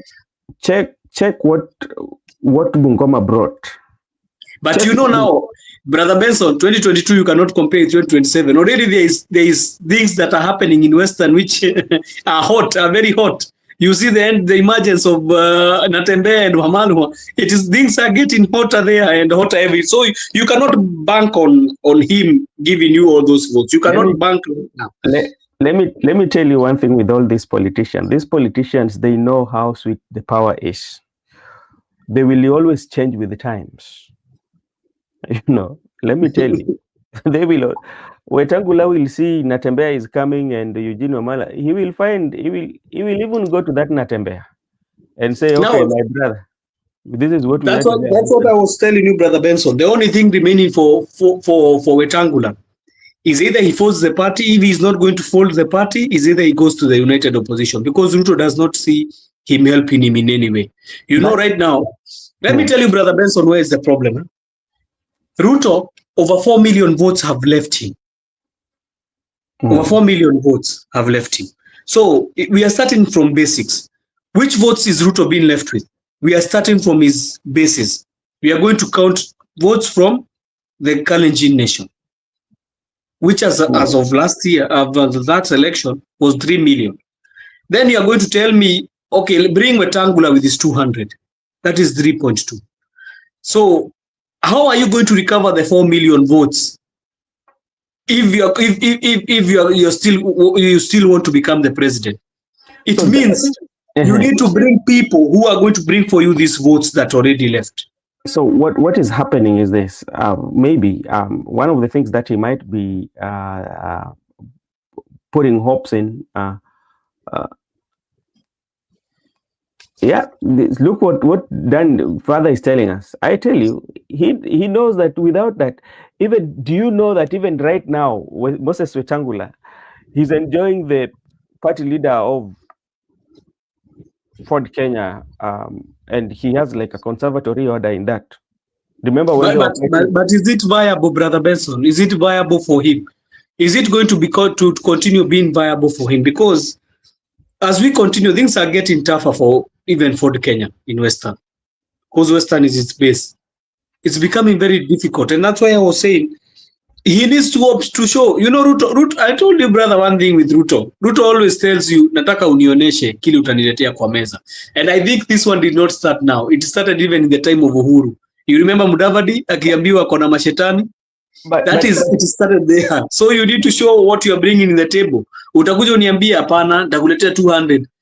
It's going to ask you, so you are going to still bring me 200 votes again? That one helped me last time. I clinched. But what about this time? I already lost 4 million votes. How will I regain this one? Will I regain with your 200? That's why I'm telling you, it is very difficult for this guy called Moses Weta. And I'm telling you, if he does not follow the party. Let me tell you something with you will agree with me. And I am seeing Father Danny saying the same. You know, leaders like Wetangula, their main agenda is not even to be in government. This was just like by good luck that they were able to form the government under President William Ruto. But they will always make sure that they use their parties to negotiate for power, either in opposition or not in opposition. Remember, before he joined, it was the minority in the bunge, in the Senate. Remember when I don't know what happened, and he was alitolewa hapo wakapatiana Malala, ama who did they give that? Yeah, so he was removed. When you see all these political parties that are regional, these political parties, their main aim is not to even to clinch power. Their main aim is to see how are they going to benefit from either opposition in the parliament or even appointment. Now, there's something that I was telling you about the issue of deputy president. You know, this position, I think like when Rigathi Gachagua was impeached, brought it to be one of the, it's not even lucrative. Yeah, look at now what Professor Kindiki is doing. What can you say that Professor Kindiki is doing apart from empowerment? No, Brother Benson, it is lucrative, but it's not lucrative when you don't have your own party. It was lucrative for William Ruto because he had his own. You remember before they had joined Jubilee, leave Jubilee time from 2013 to 2017. It was very lucrative for him because he was having his own party called TNA URP. And it was very lucrative for him. He could bargain deals. He could bargain. I need this amount of ministers. I need these things to be done into my region. It's good when you have your party, but it's not good when you don't have your party. And that's why you see Kindiki looks like a Farawagan. Why? He does not have his own party. And to make matters worse, his base also is not there. So he needs to stay calm. So that's why I'm telling you, anybody who is going to get this, because remember, even let's say, for instance, that we are looking forward whereby ODM might be, let's say that if that is what is going to take place, that ODM is going to work with UDA. Who is this person that has the command of the people? Because that is what makes you or give you the opportunity to have that position. Who is this? Who has this command, especially for the people? Yeah, so that is why I'm saying that this position, it can only be good, as you said, if you have your own political party. It can only be good maybe if both of you who are working understand what governance is all about. But ever since the impeachment of Rigathi Gachagua, they've lowered even the impeachment, they've lowered the office, you know, they've lowered the office is lowered in terms of kwa Kiswahili tunasema hadhi ya hiyo ofisi haina hadhi hata kidogo, kwa sababu mkikosana na ukiangalia hiyo ofisi lazima ni ofisi, lazima ichunguzwe. Angalia wakati Rais Uhuru Kenyatta walikuwa na Ruto na Mheshimiwa Ruto, wakakawa na kutofahamu kati yao. Mheshimiwa Ruto amekuja na Mheshimiwa Rigathi Gachagua pia ndio hiyo. Sasa wewe utakuniambia nini? Wale ambao watakuja baada hapo, si bado watakuwa na nini? Watakuwa na shida, yeah. Mzalendo, Yes. We uko na maoni gani kuhusu hii mambo ya nani anaitwa tukisema hii mambo ofisi mambo ya deputy president office, do you think that in current politics or in current arrangement somebody who is being given deputy president has those powers, or he's just like a name, an office name? I think that's why the constitution needs to be revised a bit, because when you see the deputy president of the Republic of Kenya, his roles are not as defined, and most likely, and they are and they depend on the president giving him tasks to perform. So the deputy president ought to be, first of all, they ought to be given a definitive role, such that if they are in charge of probably the business in the Senate, or when there is a tie in the vote in the Senate, they can cast that tiebreaker in the Senate. But the Constitution does not explicitly give the deputy president a very defined roles, like the presidency, or the speaker, or So I feel that this is a position that is normally abused by the president. Of course, it is a position that is quite underrated, because you serve at the mercy of the president. If he wants to get rid of you, he will assemble his troop, and they will kick you out, just the way Gashaga was kicked out, and just the way William Ruto was frustrated by the president, by the former president Uhuru Kenyatta. So you see, the president is the one who assigns roles to the deputy. So if he doesn't give them any work to do, then now wanakula mshahara ya bure tu, wanakaa pale kwa ofisi. But if they had a role in parliament, if they were in charge of maybe the business in parliament, or the business that is going on in the Senate, then they will have a definite role, and people would see their effectiveness, other than just performing the functions of the president, or other than just being an assistant of the presidency. So look at just take a typical example of what we are experiencing, and I agree with Danny here that deputy president can only have dignity. The deputy presidency can only have dignity only if it is made difficult to impeach and specific functions is assigned. That is true. So I want to look at what is happening, especially with the president, deputy president, Honorable Kindiki, going out on empowerment. So this empowerment, this is on doings, or these are the office is assigned for that? just as I told you, the deputy president is an assistant to the president. Yeah, and the only role that is delegated to uh, the DP is to advise the president, but it is the other way around. It is in Kenya.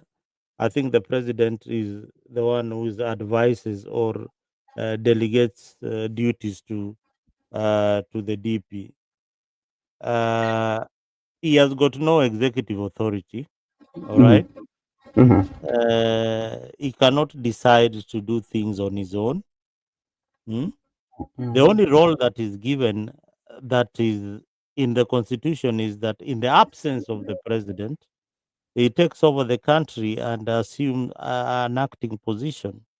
In case of the president is dead, incapacitated in any way, mhm, then he can perform the roles of the presidency. Or if the president is not able to perform his duty, then he steps in as as president. All right. So okay. although in I think he also sits in the cabinet. Mm, but and participates in other things in the cabinet. Maybe when there is a discussion going on, then his Mhm, input can be seen, and maybe coordinating various ministries, which we don't see them doing so much. Most of them you find them in rallies or in empowerment functions, which uh, are not within the constitution. There is nothing called empowerment, just like there is nothing called broad-based government in the constitution of Kenya, but mhm. it is shoved down our throats, like to Okay. believe that there is something like that. Yeah. All right, Mr. Mzalendo, thank you so much. And I think it is about that time that we should come to an end to this morning, where we do the recap or meet the press, where we discuss issues or the news that were trending or the news that were making the headlines during the week.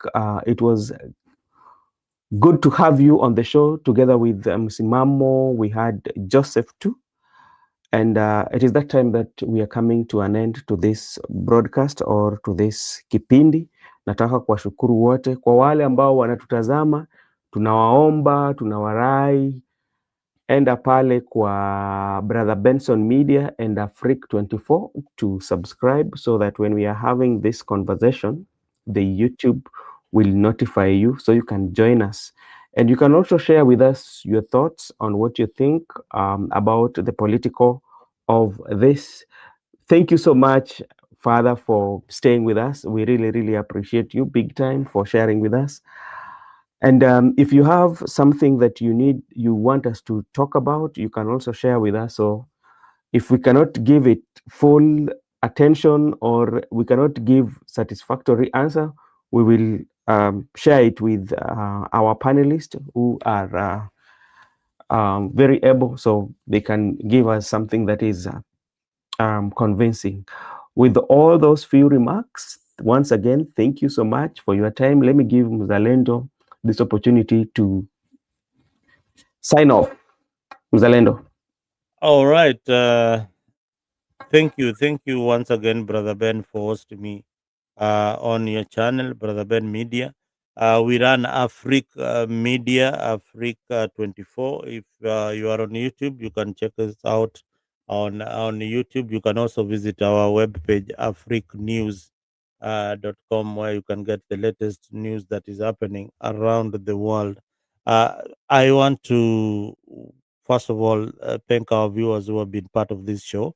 You are the ones that make this show quite interesting. Those who have stayed with us until this particular time, asanteni sana for being a part of this wonderful production. But until next time, make sure that you stay focused. If you see anything unusual, make sure that you take action. And if you see mambo ya ufisadi, make sure you talk about it in your own spaces, because we love our country, and that is why we burn this midnight oil trying to find a solution that is best for everybody. One Kenya, one people. Asanteni. Kwaherini. Karibu sana mzalendo, na Mungu akutangulie na Mungu akubariki. Joseph, uko hapo kakangu? Joseph, uko hapo kaka? Okay. Asante sana. Inakaa Joseph labda ameshikika. Kwa niaba ya watu wote ambao walishiriki katika kipindi hichi, mimi ningependa kuchukua na fursa niseme asanteni sana. Na kwa wale pia ambao walikuwa wanatutazama pia, asante sana. Na wale pia ambao wamechangia katika pale comment section pia, asanteni sana. Kesho pia ama leo itakuwa Jumapili, kwa majaliwa yake Mwenyezi Mungu. Tukipata nafasi tutakuja pia tujadili yaliyomo na yaliyojiri na yale ambao yalipita. Kwa hayo machache, asanteni sana. Mungu awabariki. Tukutane kesho wakati kama huu. Mzalendo na Joseph, asante sana pia. This is Brother Benson Media, and you can also subscribe to the channel. Thank you so much. May God bless you.